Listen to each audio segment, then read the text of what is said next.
class. So I think they're really losing an opportunity that you might be able to capitalize on.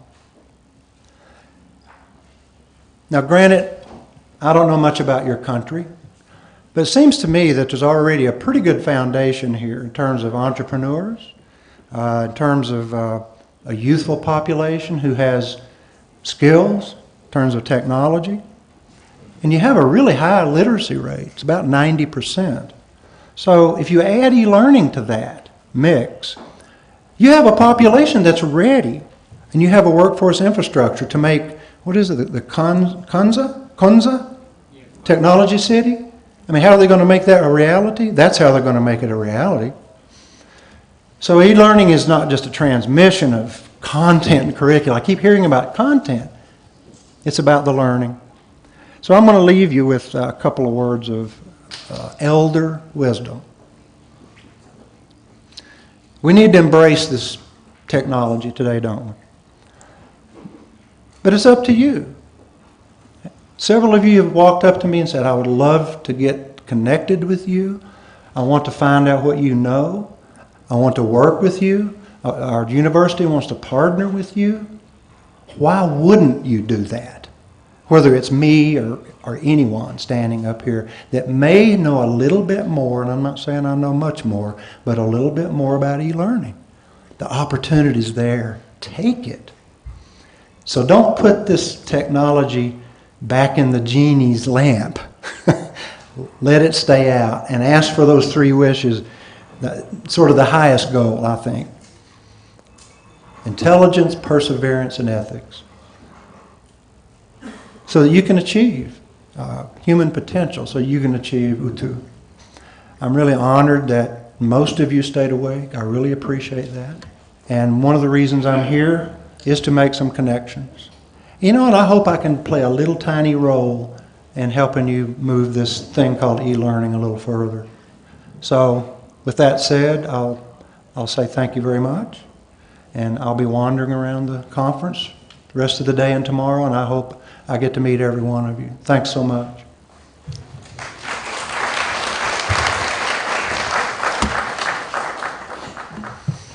I think I was surprised by his presentation, especially where he mentioned that the use of multimedia does not necessarily enhance comprehension.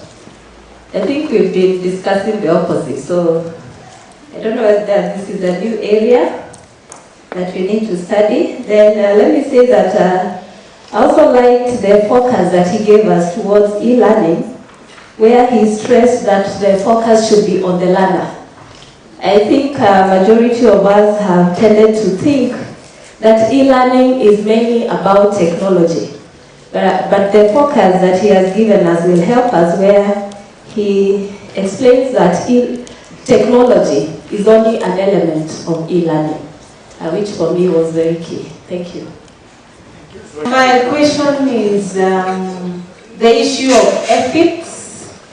When we look at e-learning, when we look at use of technology, we have been grappling. The other day, we were talking about plagiarism. We were talking about the time we waste searching for one thing and 1,000,001 comes, and how do we take care of that? And my other question is, do we have today, this time, can we pinpoint a university or an institution that has really excelled such that we can say, if we follow them, we will not be so lost? Thank you.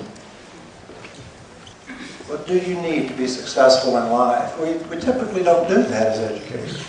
You know, we're given a curriculum and we make it work, and we're pretty good at that. But to me, there's a bigger question. So thank you for that. You know, I wish I had an answer for this idea that I could reach out and grab one university that has all the answers.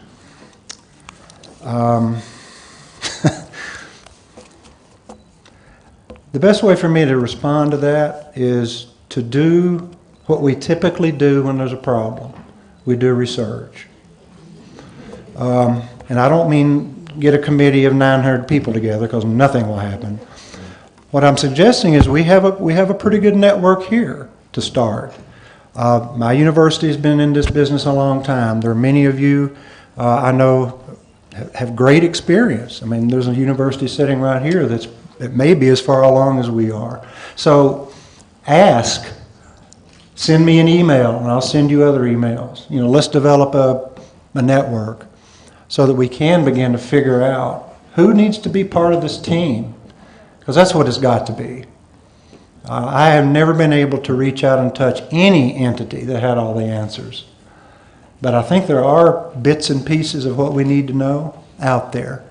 It's just a matter of spending the time and the effort to find it and to figure out, you know, what criteria are we looking for?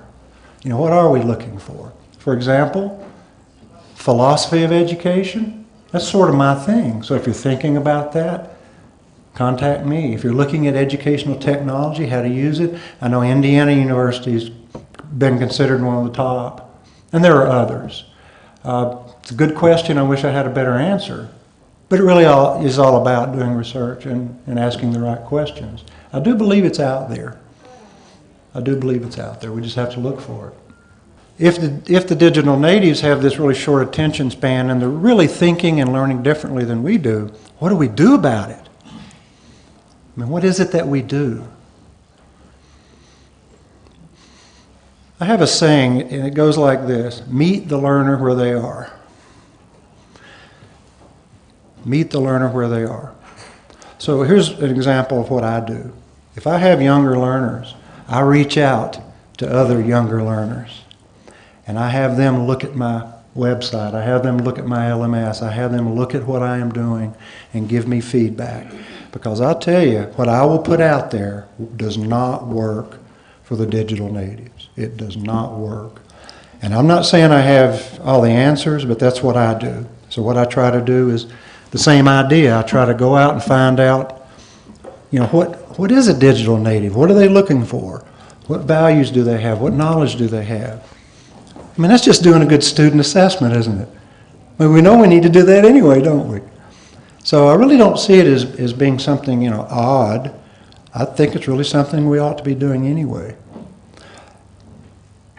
But it's hard, because I was taught one way, you've been taught one way, and now we're being asked to challenge the way we think about education and learning. For me, it's exciting. I'm 64 years old, and I'm just as excited about this new venture as anything I've ever done.